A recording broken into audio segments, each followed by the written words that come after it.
दोस्तों, बॉलीवुड की sex symbol Sherlyn Chopra अक्सर अपने बोल्ड बयानों और बोल्ड स्टेप्स की वजह से चर्चा में रहती हैं। कभी इन्होंने फिल्म इंडस्ट्री पर खुद को पोर्न एक्ट्रेस बनाने का ठप्पा लगाया, तो वहीं एक इंटरनेशनल मैगजीन के लिए न्यूड फोटो शूट करवाकर तहलका मचा दिया। फिर मीटू मूवमेंट के दौरान यह कहकर सबको चौंका दिया कि साजिद खान ने घर बुलाकर अपने फावड़े को हाथ में लेने के लिए कहा। अब एक और बयान को लेकर शर्लिन चोपड़ा खूब सुर्खियां बटोर रही हैं। क्या है मामला, जानेंगे वीडियो के अंत में। लेकिन सबसे पहले जान लेते हैं शर्लिन चोपड़ा के शुरुआती जीवन और करियर के बारे में। दोस्तों, शर्लिन चोपड़ा का जन्म 11 फरवरी 1984 को हैदराबाद में हुआ था। इनके पिता क्रिश्चियन थे और इनकी मां एक कंजर्वेटिव मुस्लिम फैमिली से बिलोंग करती थी। शर्लिन के पिता डॉक्टर थे। शर्लिन ने हैदराबाद स्टैनली गर्ल्स स्कूल से पढ़ाई की। जिस वक्त शर्लिन बड़ी हो रही थी तब उनके घर में उनके पेरेंट्स के झगड़े बहुत ज्यादा होते थे और तब शर्लिन का घर में रहने से जी उब गया। उनका यह मानना था कि जो पेरेंट्स अपने आप को नहीं समझ पा रहे हैं, तो मैं अभी तो जवान हो रही हूँ, तो वे क्या मुझे समझेंगे और संभालेंगे। यही कारण है कि एक टाइम पर परेशान होकर उन्होंने अपना घर छोड़ दिया। बैग पैक करके वो अपने बुआ के यहाँ सिकंदराबाद आ गई। इसके बाद शर्लिन ने सिकंदराबाद के सेंट एन कॉलेज से अपनी ग्रेजुएशन कंप्लीट की। वैसे तो शर्लिन अपने पिता की तरह डॉक्टर ही बनना चाहती थी। साइंस में भी अच्छी थी और पढ़ाई में भी अच्छी खासी थी। लेकिन जैसे ही वो एडल्टहुड में आई तब सब कुछ बदल से गए। जैसे ही वो अपने फैमिली से अलग रहने लगी तो उनकी सोच भी अलग हो गई। इसी दौरान जब शर्लिन फैमिली से अलग होकर अपनी जिंदगी को अपने हाथों में ले ही लिया था, तो जाहिर सी बात है उन्हें खर्चे निकालने के लिए पैसों की भी जरूरत थी। तब शर्लिन चोपड़ा ने मॉडलिंग करना भी शुरू कर दिया था। तब एक टाइम पर वो मिस आंध्र भी रह चुकी थी और इसी दौरान अपनी लाइफस्टाइल को मेंटेन करने के लिए शर्लिन मॉडलिंग असाइनमेंट लेती थी। इसके अलावा अपनी उम्र से ज्यादा लड़कों को यानी आदमियों को डेट करने लगी और उनसे जो उन्हें कीमती चीजें गिफ्ट मिलते थे वो पाकर शर्लिन चोपड़ा खुश होती थी। उनकी ये लत उन पर इतनी हावी हो गई कि एक टाइम ऐसा भी आया जब कॉलेज टाइम में ही शर्लिन चोपड़ा पैसा लेकर सेक्स करवाने लगी। इस बात का खुलासा खुद शर्लिन चोपड़ा ने कई सारे इंटरव्यूज में किया है। एक बार तो उन्होंने ट्विटर पर ट्वीट भी लिख दिया था कि अब मैं पैसा लेकर सेक्स नहीं करवाती हूँ। मॉडलिंग की दुनिया में जैसे जैसे आगे बढ़ने लगी तभी उन्होंने मुंबई का रुख किया और यहाँ पर फिल्म इंडस्ट्री में अपने पैर जमाने की कोशिश की।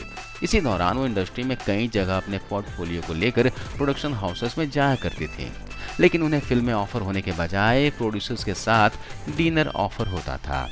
प्रोड्यूसर के साथ डिनर ऑफर होने का मतलब प्रोड्यूसर के साथ सोने का ऑफर, प्रोड्यूसर के साथ रात बिताने का ऑफर। इस तरह के ऑफर्स करियर के शुरुआती दिनों में शर्लिन चोपड़ा को कई सारे मिले।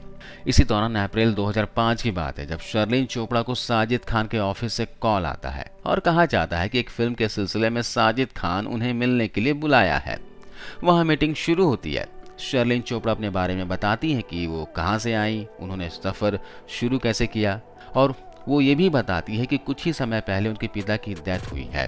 और इसके बाद काम को लेकर डिस्कशन शुरू होता है। साजिद खान एक फिल्म की स्टोरी सुनाना शुरू करते हैं और इसी बीच में शर्लिन चोपड़ा ने बताया कि साजिद खान ने अपने प्राइवेट पार्ट को निकाला और कहा कि इसे छू कर देखो और बताओ कि कैसा है। वो इंसिडेंट शर्लिन चोपड़ा के लिए शॉकिंग इंसिडेंट था। शर्लिन ने कहा कि मैं यहाँ पर काम मांगने आई हूँ, आपके फोड़े को छूने के लिए नहीं। और यहाँ से शर्लिन चोपड़ा की इंडस्ट्री के लिए आंखें खुल गई और इसके बाद शर्लिन चोपड़ा ने इस इंडस्ट्री को उसी तरीके से डील करना शुरू कर दिया। शर्लिन चोपड़ा को काम मांगने के लिए इस इंडस्ट्री में अपने आप को काफ़ी चेंज करना पड़ा। उन्हें कुछ मेन स्ट्रीम फिल्मों में काम तो मिला, फिल्में बड़ी थी, शर्लिन के रोल बहुत छोटे थे।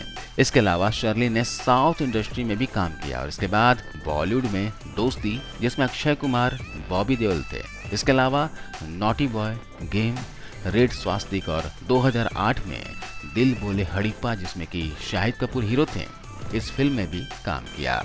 शर्लिन की एक और आदत जो शुरू से रही है वो है हमेशा अपनी लाइफ को लेकर स्ट्रेट फॉरवर्ड रही है और यही बात उनके इंटरव्यूज में भी सुनने को मिलती है, जहाँ अक्सर एक्ट्रेसेस अपने सर्जरी की बात छुपाते हैं और कहते हैं कि नेचुरल लुक है। वहीं शर्लिन ने इस बात को कबूला है कि उन्होंने अपने बॉडी में कई सारे चेंजेस किए, इसके बाद उनका हॉट और सेक्सी अवतार नजर आया है। इतना कुछ करवाने के बावजूद शर्लिन को कुछ खास काम नहीं मिल रहा था। तब शर्लिन चोपड़ा ने एक ऐसा काम किया जो अब तक बॉलीवुड इंडस्ट्री की किसी भी एक्ट्रेस ने नहीं किया था। शर्लिन चोपड़ा ने प्लेबॉय मैगजीन के लिए फोटो शूट करवाया। और सब जानते हैं कि प्लेबॉय जो है वो एक एडल्ट मैगजीन है और एडल्ट होने के साथ साथ यह एक बहुत बड़ी ब्रांड भी है, क्योंकि बड़ी बड़ी हॉलीवुड एक्ट्रेसेस ने इस मैगजीन के लिए न्यूड फोटो शूट किए हैं। फिर चाहे मर्लिन मुनरो हो या फिर मैडोना या फिर पामेला एंडरसन हो। और यही कारण है कि शर्लिन, जो कि काफ़ी हॉट और उनकी बॉडी बहुत अच्छी थी, उस बेसिस पर उन्हें उस मैगजीन के लिए सेलेक्ट कर लिया गया। इस मैगजीन के लिए शर्लिन चोपड़ा ने कई सारे न्यूड फोटो शूट करवाए, लेकिन इन फोटो शूट्स के लिए कहा गया कि तुमने देश का नाम बदनाम किया, तुम ये क्या काम करके आई। उसी दौरान लोगों का मुंह बंद करने के लिए शर्लिन चोपड़ा ने कहा कि मैंने वो काम किया है जो भारत से कोई एक्ट्रेस नहीं कर पाई, जबकि हॉलीवुड की बड़ी बड़ी एक्ट्रेसेस ने किया है। इस काम के लिए सरकार को मुझे भारत रत्न देना चाहिए। तभी इस बयान को लेकर देश में उन्हें काफी क्रिटिसाइज किया गया। इसी दौरान शर्लिन चोपड़ा को एक बड़ी फिल्म मिली। कामसूत्र थीम पर यह फिल्म थी और 3D में बन रही थी। और आपको पता है कि ये किस तरह की फिल्म है। फिल्म की शूटिंग भी शुरू हो गई और इनफैक्ट इस फिल्म की अनाउंसमेंट कान से फिल्म फेस्टिवल में भी हुई थी। लेकिन इसी बीच शर्लिन चोपड़ा के साथ कुछ ऐसी कंट्रोवर्सी हुई कि वो इस फिल्म से निकल गई। जब शर्लिन से इस बारे में पूछा गया तो उन्होंने बताया कि इस फिल्म के प्रोड्यूसर्स ने शर्लिन को कॉम्प्रोमाइज करने के लिए कहा था, लेकिन जब शर्लिन ने मना कर दिया तो उन्हें फिल्म से निकाल दिया। तो वहीं फिल्म के डायरेक्टर का कहना था कि कुछ शूटिंग के सीन्स थे जो काफ़ी कॉन्फिडेंशियल थे, तो शर्लिन ने यूट्यूब चैनल पर डाल दिया और पहले इन पिक्चर्स को लीक कर दिया। यानी जो प्राइवेसी पॉलिसी थी फिल्म को लेकर, उसको शर्लिन ने तोड़ा है और इसी के तहत शर्लिन को रिप्लेस करने की बात सामने आई। इसके बाद एक और बयान ने शर्लिन को सुर्खियों में ला दिया।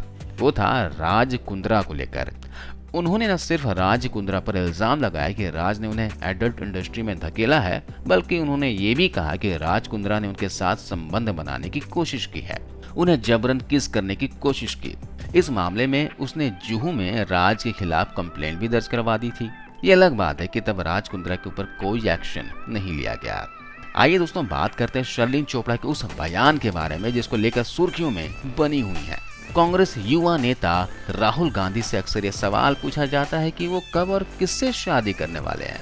इस सवाल का जवाब देते हुए अक्सर राहुल गांधी को यह कहते देखा गया है कि जब सुटेबल पार्टनर मिलेगा तब राहुल गांधी यकीनन उनसे शादी करना चाहेंगे। इसी बीच शर्लिन चोपड़ा ने राहुल गांधी से शादी करने की इच्छा जताई है। हालांकि उन्होंने शादी करने के लिए एक शर्त भी रखी है। हाल ही में शर्लिन का एक वीडियो सोशल मीडिया पर वायरल हो रहा है। इस वीडियो में उनसे पूछा गया कि क्या वो राहुल गांधी से शादी करना चाहेंगे, जिस पर शर्लिन ने हामी भरने के साथ एक शर्त भी रख दी। शर्लिन ने कहा कि शादी के बाद उनका सरनेम चोपड़ा ही रहना चाहिए। उनका कहना है कि शादी के बाद वो अपना सरनेम नहीं बदलेंगे। यह वीडियो सोशल मीडिया पर जमकर वायरल हो रहा है।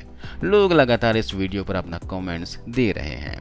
हालांकि इस वीडियो के वायरल होने के बाद से राहुल गांधी का कोई रिएक्शन सामने नहीं आया है। तो दोस्तों ये कहानी शर्लिन चोपड़ा की आपको कैसी लगती है आप कमेंट करके जरूर बताना। और इसी तरह के वीडियोस को देखते रहने के लिए हमारे इस यूट्यूब चैनल इमोशन बॉक्स को आज ही सब्सक्राइब कर लेना। मिलता अगले वीडियो में। जय हिंद।